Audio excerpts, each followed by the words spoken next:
observe yourself. That's why I said to you this morning, self-observation is so delightful. Such an extraordinary thing. After a while, you don't have to make an effort. Because as illusion begins to crumble, and you begin to know this thing that cannot be described, called happiness, everything changes. You become addicted to awareness. Awareness, awareness, awareness. There's a story of the disciple or a traveler who goes to the master and he says, could you give me a word of wisdom? Could you tell me something that would guide me through my days? It was the master's day of silence. So he picked a pad and wrote one word on the pad. He said, awareness, and gave it to the traveler. When the traveler saw that, he said, but this is too brief. Could you expand on it a bit? And the master took the pad back pleasantly and wrote, awareness, awareness, awareness. He said, yes, but what does it mean? And the master took the pad back and wrote, awareness, awareness, awareness means awareness. That's what it means. Watch yourself. I told you this morning, no one can show you how to do it, because he would be giving you a technique. He'd be programming you. But watch yourself. You had a reaction this morning when you were talking to someone. Were you aware of it? Were you not identifying with it? You got angry with somebody. Were you aware that you were angry? And were you not identifying with your anger? And later, when you had the time, did you study it? Did you attempt to understand it? Where did it come from? What brought it on? I don't know of any other means of transformation than awareness. I don't know of any other. If any of you cover some other method of self-transformation, I'd be very happy to hear it from you. But I don't know of any other. You only change what you understand. What you do not understand and are not aware of, you repress. You don't change. Just gets repressed. But when you understand it, it changes. When you become aware of it, it changes. My, that was a pretty lengthy discourse, wasn't it? You seem a bit stunned, are you? Why don't we give you a 5-minute break to stand up and stretch, and then we'll continue. Gee, I really knocked you all out, didn't I? Yes. I just want to know, growing in awareness is a gradual thing or is it a whammo kind of?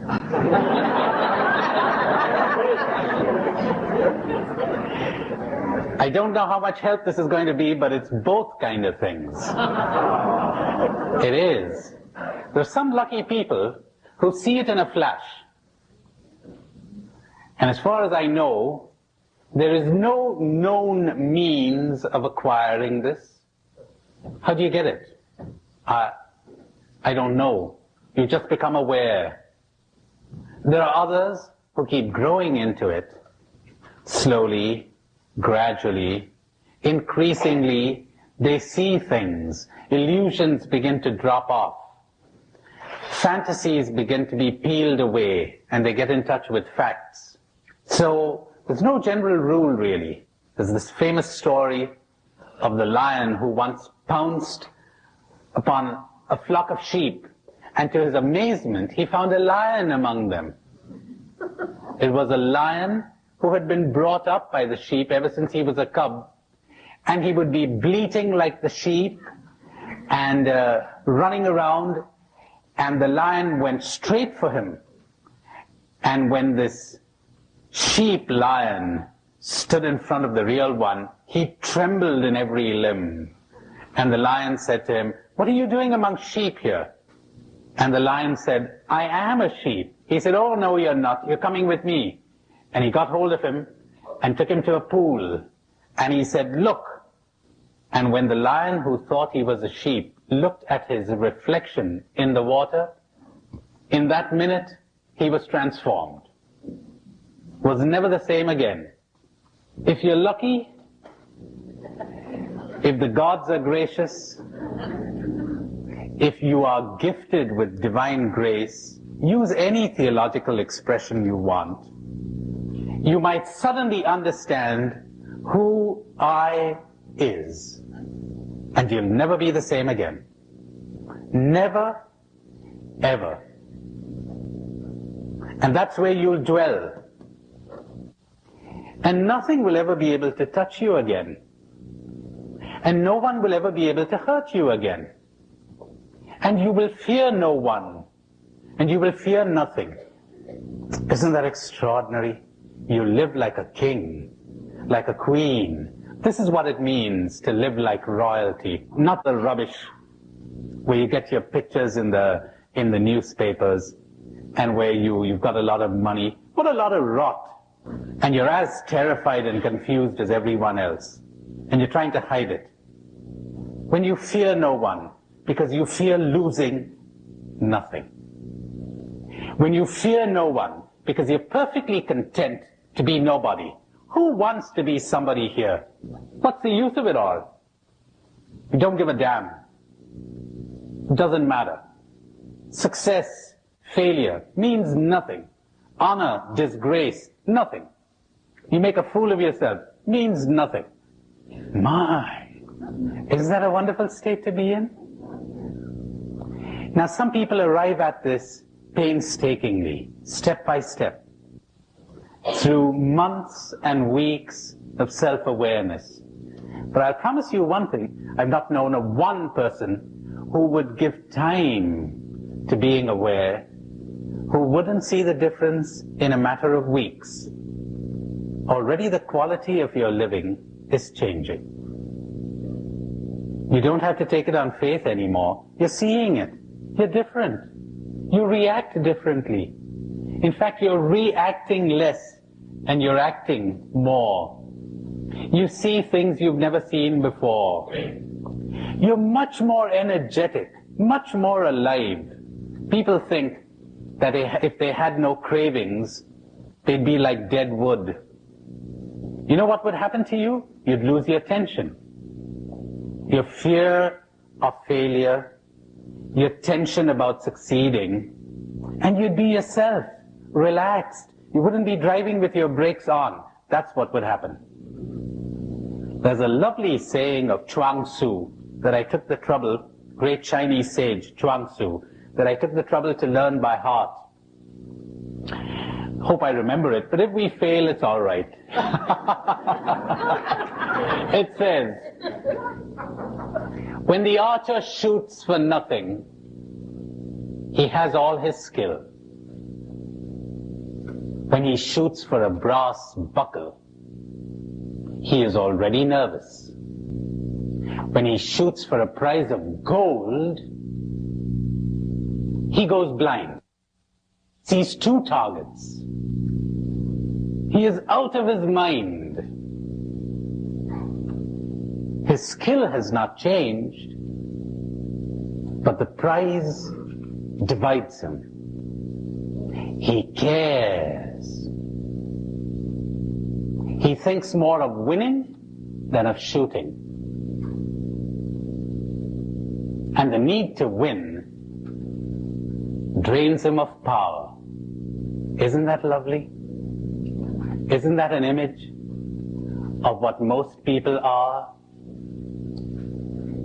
When the archer shoots for nothing, he has all his skill. When you're living for nothing, you've got all your skill, you've got all your energy available to you, you're relaxed, you don't care. It doesn't matter whether you win or lose. Now there's human living for you. That's what life is all about. That can only come from awareness. And in awareness, as I shall explain as we go along, you will understand that honor doesn't mean a thing.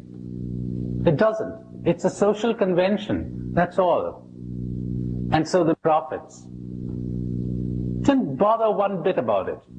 Honor, disgrace meant nothing to them. They were living in another world, in the world of the awakened. Success, failure meant nothing to them. Kind of, I'm an ass, you're an ass, so where's the problem? Somebody said, I think it was a man called Sidney Harris. I recollect reading, he said, the three most difficult things that a human being can do are not physical feats or intellectual achievements. They are, first, returning love for hate. Second, including the excluded. And third, admitting that you are wrong. My, easy as pie, easiest thing in the world, easiest thing in the world. If you haven't identified with me, what's the problem? Yeah, I'm wrong. If you knew me better, my God, you'd see how often I'm wrong. What would you expect from an ass? But I haven't identified with him, see? I is not this. So you cannot hurt me. Can you imagine that? Initially, oh, the old conditioned me will react, and you'll be depressed, and you'll be anxious, and you will grieve, and you will cry, etc. Before enlightenment, I used to be depressed. After enlightenment, I continue to be depressed. But there's a difference. I don't identify with it anymore. You know what a big difference that is?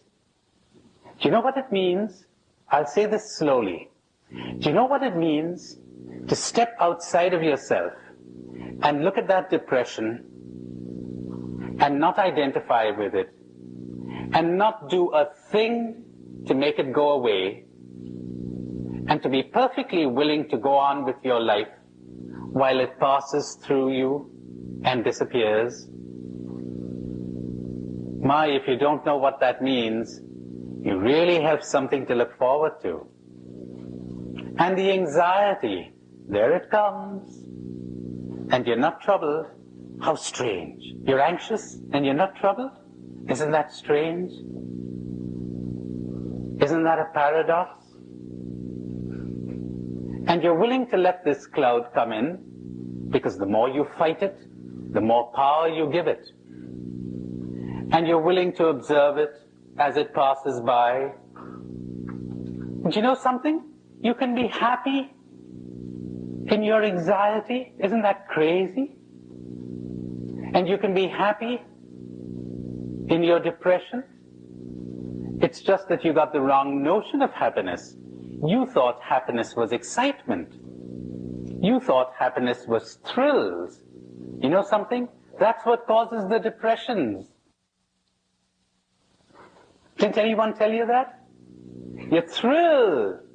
All right, you're preparing the way for your next depression. You're thrilled.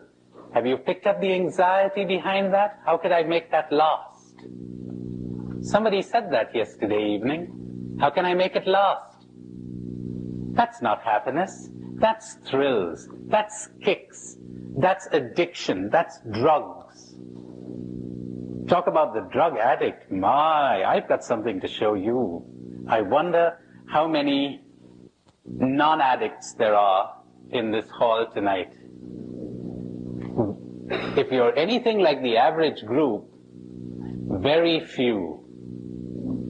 Very few.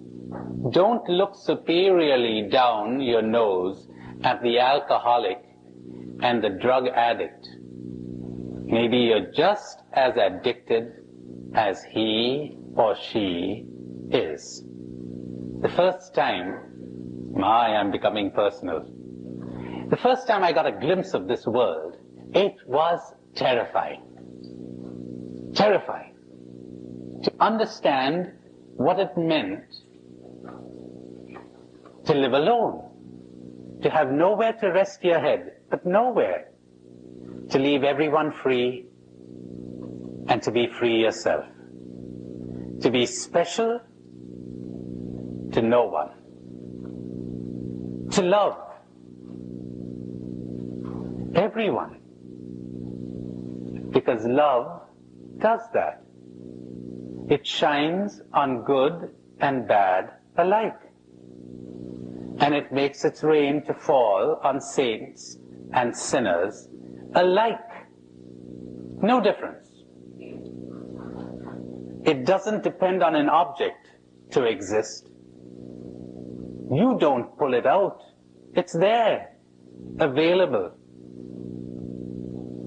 Like the rose. Is it possible for the rose to say, I will give my fragrance to the good people who smell me, and I will withhold it from the bad? Or like a lamp, is it possible for the lamp to say, I shall give my light to the good people in this room and withhold my light from the evil people? Or like a tree, can a tree say, I'll give my shade to the good people who rest in my shade and withhold my shade from the bad? There are images of what love is all about, but I told you, we don't really know what love is. But it's right there, staring us in the face, in the scriptures. We never cared to see it, because we were so drowned in what our culture calls love, in its love songs and its poems. That isn't love at all. That's the opposite of love. That's desire. That's control. That's possessiveness. That's manipulation. That's fear. That's anxiety. That's not love. And we were told that happiness lies in thrills. It's so painful. It really is so painful to watch those commercials. Happiness is a smooth complexion, a holiday resort. But you know that already. You know that already, or you wouldn't be here. You know it isn't these things. But then we have other subtle ways of making our happiness depend on other things, both within us and outside of us. I refuse to be happy until my neurosis goes. How about that one? I got good news for you. You can be happy right now with the neurosis. Yes, sir.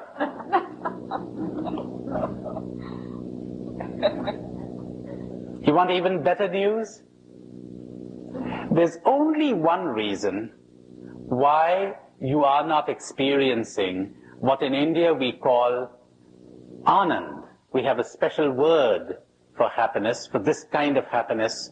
It's called anand, bliss. Bliss. There's only one reason why you are not experiencing bliss, this present moment. And it is because you're thinking or you're focusing on what you don't have. Or else you would experience bliss. You're focusing on what you don't have. Right now, you have everything you need to be in happiness, bliss, anand, right now. Jesus was talking horse sense. He was talking to lay people, to married people, to third world people, to starving people, to poor people. He's telling them, good news, it's yours for the taking. Ready for it? Here goes. But who listened? No one's interested. They'd rather be asleep.